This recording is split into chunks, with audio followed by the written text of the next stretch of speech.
family and friends and relatives, that's great, but when I was going to college, it was out of nowhere. It was in Oklahoma. I spent 1 year in Oklahoma, and at that time, Oklahoma is the strangest weather, flash flood. Like if it rains, did you see the rain yesterday? If it rains like that, then like in about an hour and half, it floods over here, flash flood, and your car is stuck. It's like you cannot ride it. Yeah. So no wonder people who have trucks, they drive trucks. And yeah, not only that, during the winter it gets really, really cold, and the campus, back in my college years, everyone closed. Like these days, you see like everywhere open stores. Starbucks opens. Everyone is trying to like do business during holidays. But back in those days, like everyone closed down. So during Thanksgiving and Christmas, you couldn't go anywhere. And so like my brother and I, fortunately, I had my brother, but we were stuck on campus, college campus, and everyone closed down. It was snowing. Everyone was gone home for holidays. They go back home wherever, and even the school cafeteria was closed. And my brother and I felt like, okay, what are we supposed to do? Okay, let's go to Walmart and see if we can do some grocery shopping. So that really struck me. Some people had home and families to go back to and celebrate, and they were so excited. Oh, I'm going back home. Versus we're like, oh, okay. So it's kind of strange. Yeah. So holidays are it's not the best time for everyone, but I'm glad that I found some church friends. Like our church, I was actually celebrated Christmas, and I was part of the choir. So then we hung out, ate together, exchanged gifts, Christmas cards. Yeah, it was really helpful in that way. But like certain holidays, it can be kind of hard for people. Yeah, one of my friends, I'm part of this small group, and one of my friends actually in the group says that it's gonna be the most difficult Christmas for him because he lost his wife, just a few months ago, and this is gonna be the first Christmas without her. So yeah, for some people, holidays just not sure how we can get through. So different meaning for Christmas, but nevertheless, we might have some memories from childhood. I share my childhood memories, that it was a time of family bonding, and lots of memories, and just making snowmen. How many of you grew up making snowmen? Yeah. Yeah. It snows. Okay, you say, so which part of Japan are you from? So north side. North? North. Yeah, so like I know the name. Not Fukuoka, oh gosh, the region. The furthest north, the island, what is it called? Is that where you're from? No, but north side. Oh yeah, okay. Yeah, so like my friend actually lived in Japan for like 17 years or so, and she lived in, what is the island called, the up north? Hokkaido. She lived in Hokkaido, and she was like, she said, oh yes, lots of snow, and you better really brace yourself and wear thick jackets and all that. Yeah, so Hokkaido can be really cold, and yeah, I guess colder than most parts of Korea. Yeah, if you go to the east side,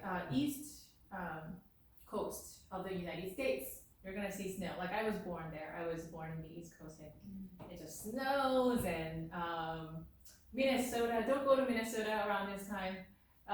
One of my friends moved to Minnesota, and he's like, "Oh, we're gonna take our holidays back in California because there in Minnesota you have snow. It's like to the ceiling, like if you just leave it like that, you won't be able to get out of your home. Can you imagine? So yeah, it's lots of snow. Another friend of mine actually came from Texas, visiting from Texas, and he said, "Oh, it's so snow." So this is like warm. Praise God. Yeah. Okay, let's start with the word of prayers. Heavenly Father, we thank you so much for your grace and mercy. Even the rain, although we have to be careful, because the land needs your rain. The land and vegetation and crops need your grace. So thank you. Lord, thank you for keeping us healthy and strong, that we see sick people outside. So many people are sick, Lord. Lord, protect us, cover us with your blood of the Lamb. And Father God, if there are any students who are supposed to be here, Lord, bring them here. And Lord, may you lead and guide this time. We trust you. We thank you for being with us and being such a faithful God. We thank you in Christ's name we pray. Amen. So I wanted to go over briefly, we're going to move on to chapter 3, but I wanted to go over chapter 2 briefly because I think we skipped over a few different things. So we're going to try to cover 2 and 3. So if you turn to your booklets, chapter 19. Before we do that, maybe we can turn to the scriptures after we do this. Okay, so chapter 19. All right, so Sayo, would you like to read Roman numeral 1, foundational truth? Page? 19. So we're gonna go around like this from back, and then you say you're next, and then Peter, and then name. No. I remember. So foundational truth. Jesus is God.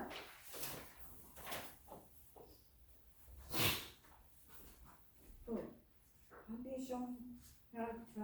Truth. Jesus is good. So page 19. Do you see that? Yeah.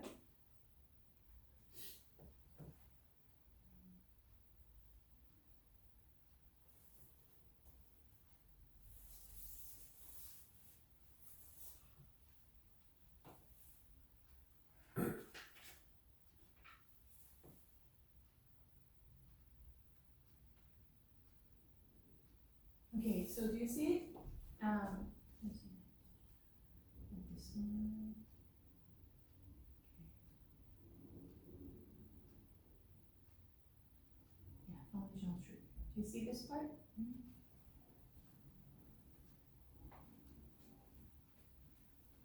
How can I pronounce this? Foundational truth. Next. Jesus is God. Jesus is God. Repeatedly told. God is for us that he came from heaven to die for mankind's sin to Reconcile us. reconcile us to God. Yes. In Being born being and born, living, dying, resurrecting. Jesus fulfilled Numerous prophecies. Yeah, lots of loaded words. Yes, it's gonna get easier. So how did he make good on his claims? Yeah, through his actions. So like he spoke a lot, right? Jesus spoke. Well, not a lot, but he made some impactful speech. But how did he? How was it impactful? Well, of course, by the Holy Spirit. But he lived out. He lived according to his word. So practice what you preach. So like, okay, do this. Live your life life and out of love, you love your neighbors, love God, that he did what he said, right? So that's how made good on his claims. Yeah. And then demonstrated, continue please. How did he make good on his claim? Mm-hmm. Through his actions. That's right. Demonstrated Uh-huh. compassion, kindness, and acceptance. Yeah. Demonstrated Incredible. incredible Yeah. Yes. miraculous power over nature. Mm. Disease, demons, Demons. and death. His claim of the being the way, the truth, and the life. Mm-hmm. Words and actions are Congruent. Yeah. So words and actions, they went together. It's very important, right? Who is trustworthy? Like, who do we trust? When they say something, they keep the word, right? Of course, we're not perfect. We make mistakes, but then overall, do we say the truth? And do we live it out? You know, that's important. So Jesus claimed himself to be the way, the truth, and the life.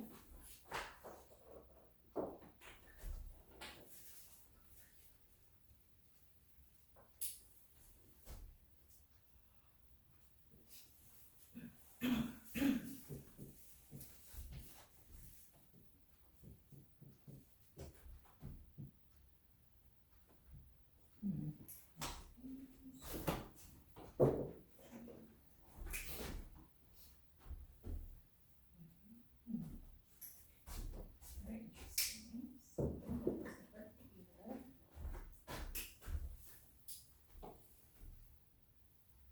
That's better.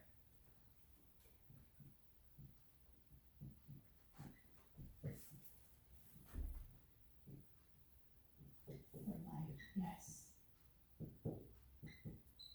Really? Okay, and actually there is an additional statement, and no one comes to the Father.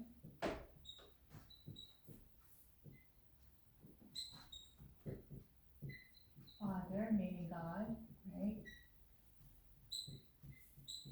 Except for me.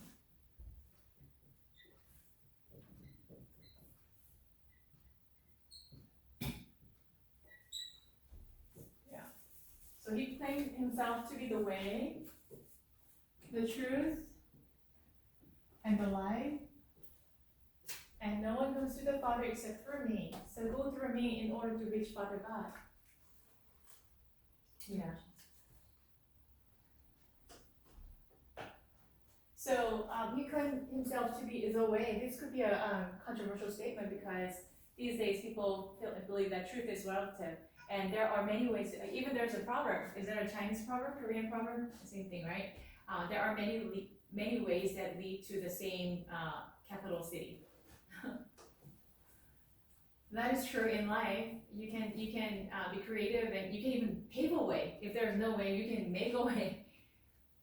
But in the spiritual realm, it's different. The reason is because God created human beings. So God and people. When God created the human beings, do you remember why He created? Do you know why He created human beings? Do you remember? To worship and glorify Him, and so to be in love relationship with each other. And so we're going to talk about triune God in a second. Father, Son, the Holy Spirit, one God.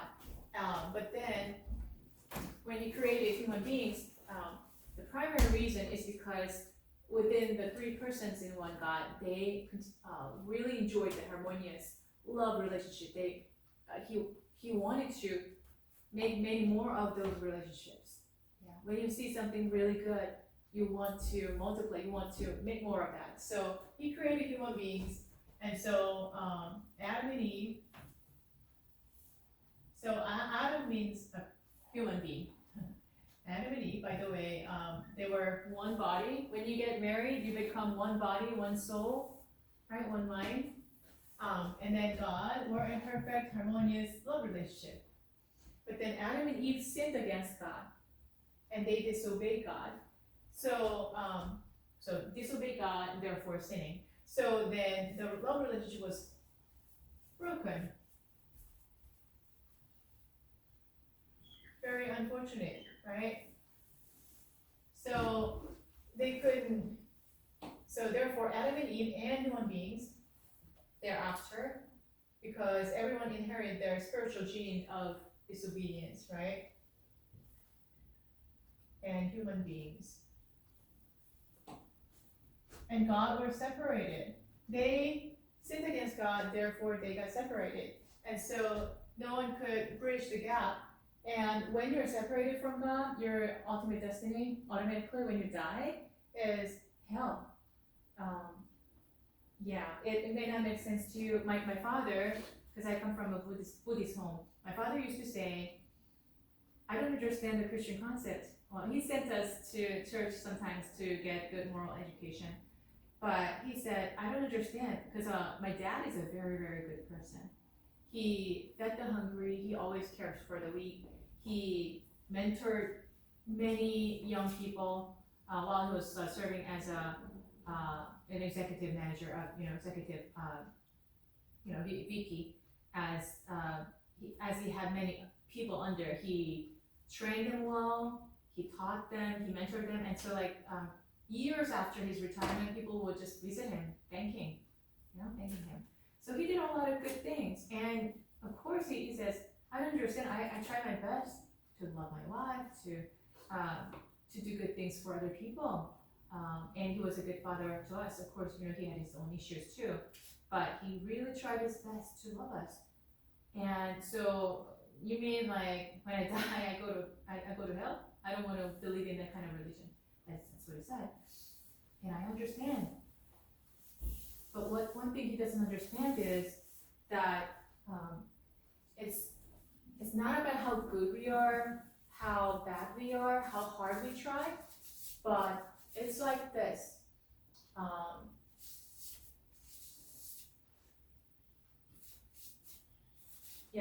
Let's say there's a target, not the store, but the real target. How many have you done archery? How many of you seen archery? Olympic Games. Yeah, right? We've seen Olympic Games and so one of my Chinese students actually, she's a college student. By now she graduated, but she was into archery. She's a very quiet person, but quiet and reserved. But she had her strength. She was a reader. She did archery, and she invited me one day. Come, Pastor, come with me to do archery. And I enjoyed that time. I tried it. It's pretty hard to aim for this bullseye.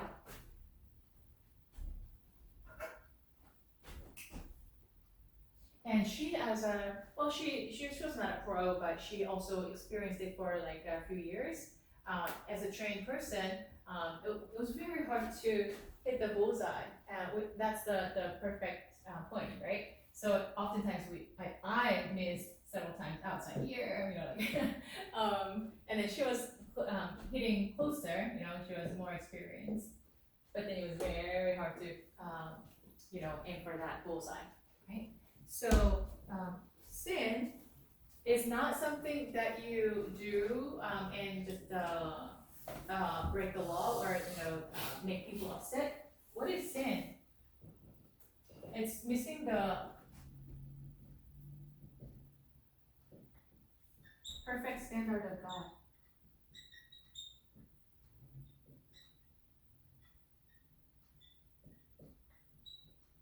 It's not that God is harsh, He's loving, but He's completely holy and without a sin, and He cannot stand a hint of sin.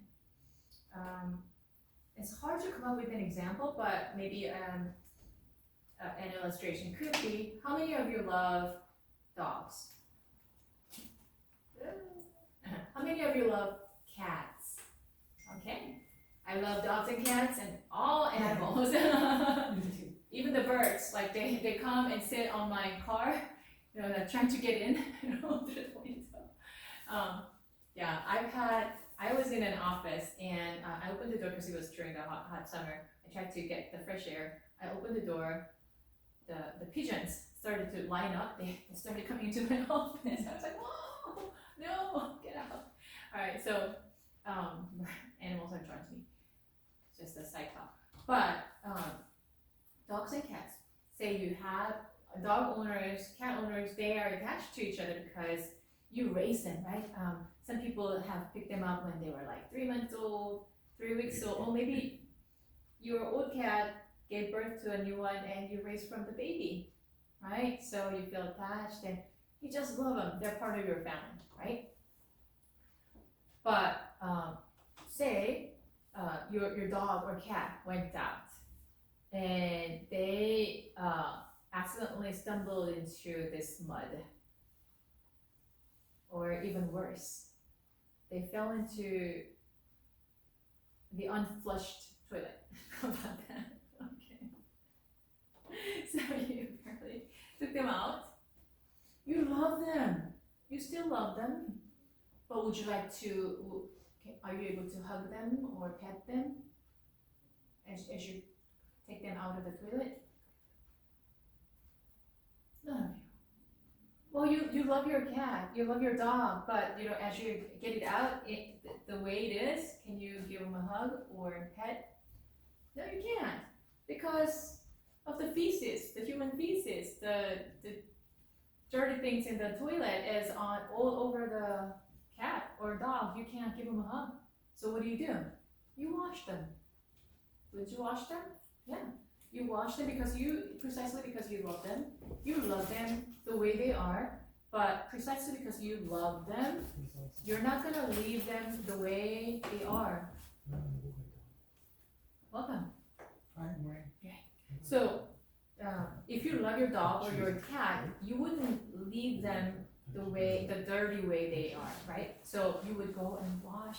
They're gonna hate it. Some of the dogs, I've seen my, I remember my mom's friends. My mom's friends were fun when I was little. And I visited this, my mom took me to her friend's house and there was this cute, like 2 dogs. One dog really attached to me. So I played with them. The thing is, when they are dirty, and so because they get dirty, right, after a couple of days. And my mom's friend actually called, say, Yoki, Yoki, let's take a shower time. And then this dog understands that word shower. And he runs into his dog house, and then he, closes the curtain and he hides behind. Have you seen any of those? Yeah, because they hate water, they don't want to be washed, they're just like kids. Right, so, but then if you love them, you're not gonna leave them alone. Hello, Yuki, and then you have to open the curtain. They're gonna resist, but you have to take them out, put them into the bathtub or the basin, and you have to wash them. That's precisely what happens to us. So we missing the target, missing God's standard. What is that? What is God's standard? His standard is perfection. Just because He's holy, and He cannot give us hugs or He cannot come close to us, although He wants to. He loves us the way we are because we are dirty by sin.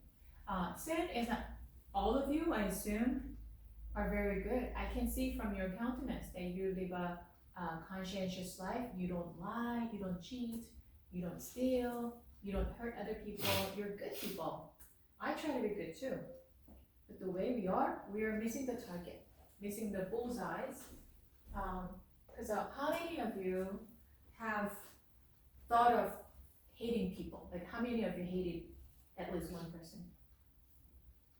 I have. I've hated tons of people, especially the ones who are mean to me, right? Or betrayed me, right? How many of you have wished that something bad would happen to your enemies? I have. So those thoughts, nobody knows. I haven't talked about it, the other person doesn't know, right? But what did God say through Jesus? Jesus is the exact representation of God. if you hate your brother, and by the way, when he says your brother, doesn't mean biological brother, but we are brothers and sisters, you know, because God created each one of us, and he is the Abba Father. He is the Father, he's the Daddy. And we're his children. Although we look different, we come from different countries, right? Many countries represented in this classroom. That's part of the reason I love you guys. Because we're so diverse, but we're so uniquely created and are loved by God. And God says through Jesus, if you hated your brother or called him raga, meaning useless or like stupid, if you called your brother stupid, you go to hell. That's his standard. If you hate your brother, you committed murder. We haven't killed anybody. Maybe I've killed bugs, but I've never killed anybody in my life. But he says, if you hate your own brother or sister, you already killed him in your heart. Isn't that a strict standard?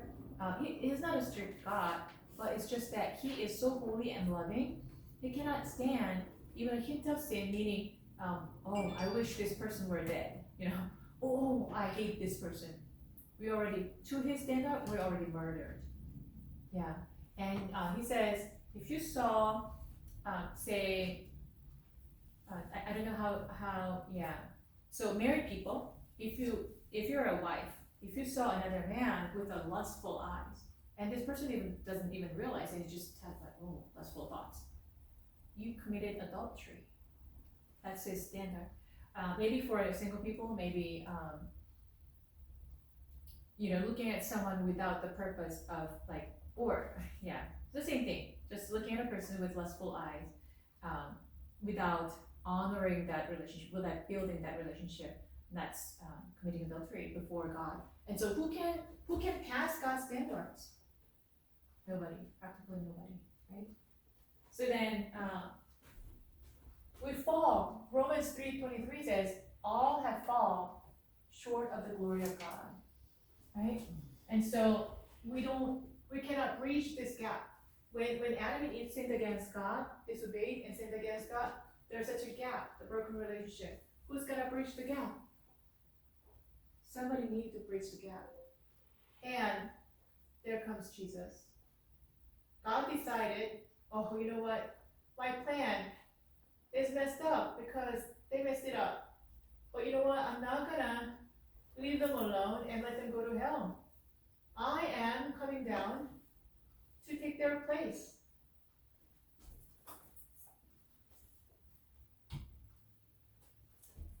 So this is Jesus. So it has to be longer, right?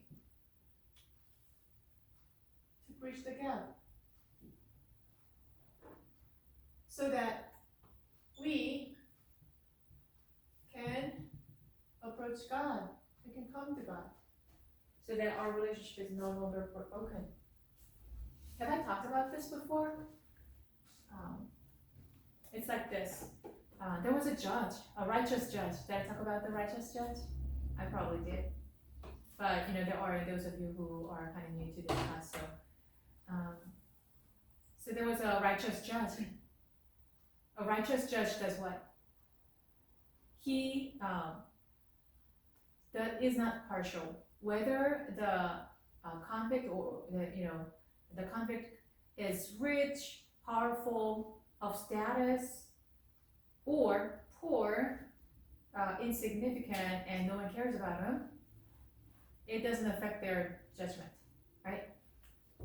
They apply the law to that person the same way. He's fair, right? He's fair and righteous.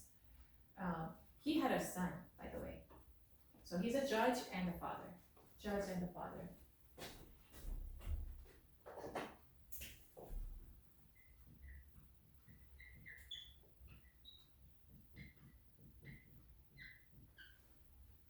So this righteous judge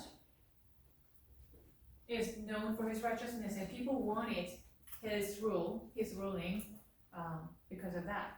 One day, a young man was brought into the court. This young man actually committed committed a murder, and the sentence for murder in that state or in that city was death sentence. So this young man was brought in. So the righteous judge, what is he gonna say? Death penalty, right? But there was one dilemma. This young man was the judge's own son.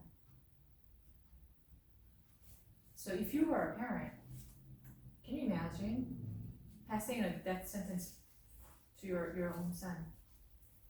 But he's the righteous judge. So what did he do? He said, death sentence. And then he came down from the judge's seat, took off his robe, and threw his arms around his son, saying, "My son, I will take the death sentence. You're set free." So the father is the righteous judge still. He passed the death sentence.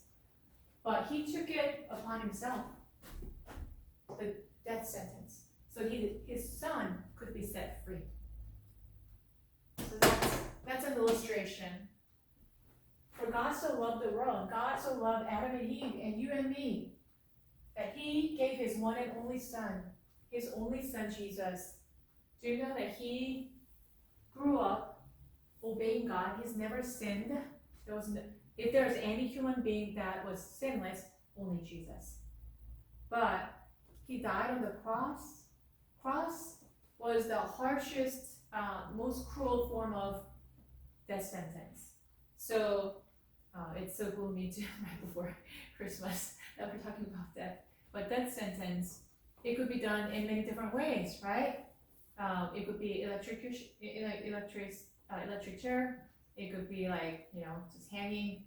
It could be many different ways. The worst way, the most longest, you have to suffer for like how many hours, or maybe even a day or two.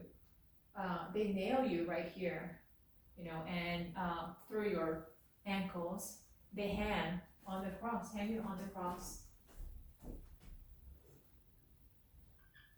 This is the most cruel form of execution that Roman Empire came up with.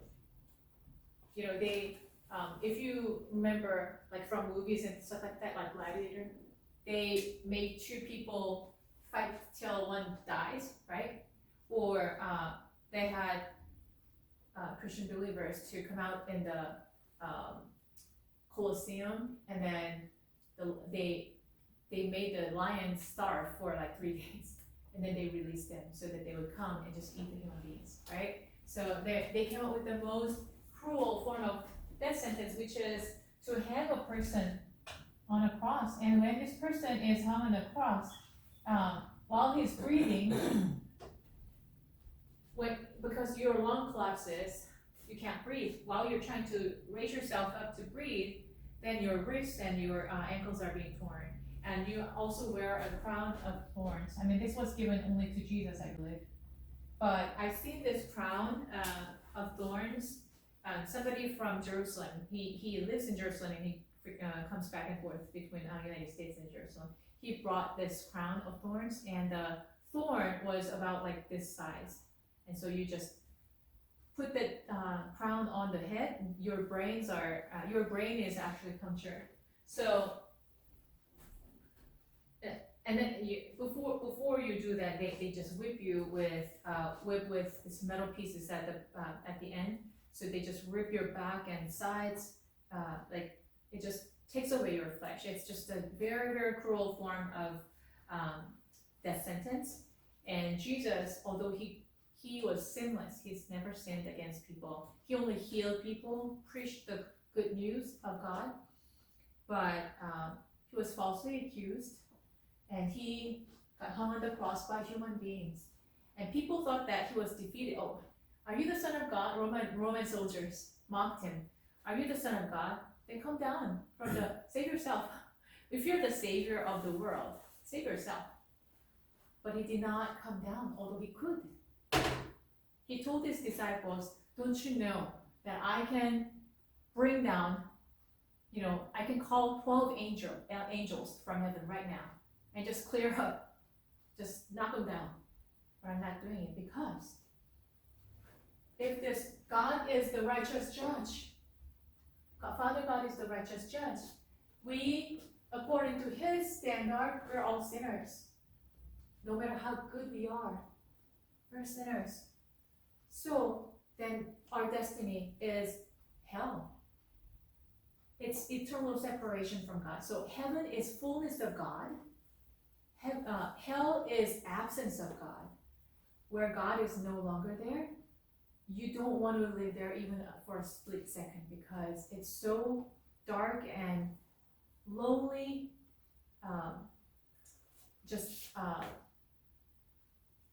It's painful, it's scary, dirty, disgusting, all the above.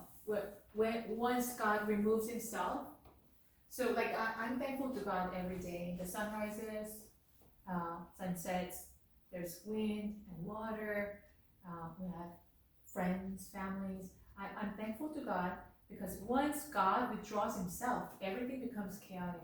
There's no love, no joy, no peace. So that's hell. He doesn't want us to be eternally separated from him. So that's why Jesus came to die on our behalf so that we can reach God.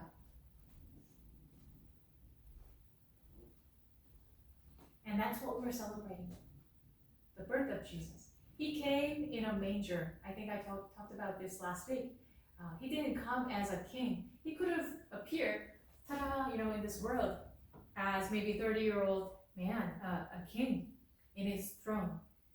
He could just call the angels to surround him and make him glorious, have a glorious debut. But instead, he came as a baby in a manger. Why? Because he wanted to teach us that his kingdom is upside down. Those who become lowly and serve others and love others and risk your pride, risk your wealth, and risk your life for the sake of others, you're going to be called great in his kingdom. So he came as a manger. So maybe you've seen on a Christmas card, there's a lady here, with, like this, and then there's a man in his robe, and then there's a cradle-looking manger, and there's a baby. You've seen this before. Jesus was born in a manger because when Mary was about to give birth, they had to go down to their hometown, which is Bethlehem, and they couldn't find any place. Like the motels were all booked, and they were harshly treated. And one of the innkeepers, "Oh, we don't have a room. If you want to stay in the horse barn, you could stay there overnight." So they did. And Mary gave birth to Jesus in a manger, in the horse barn.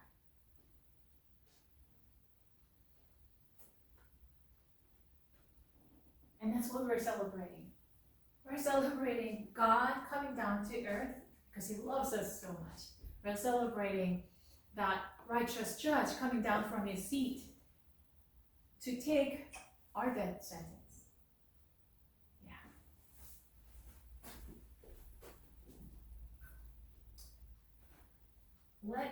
So foundational truth, Jesus is God. So Jesus is Son of God, and he is God himself. So we're talking about triune God, God the Father,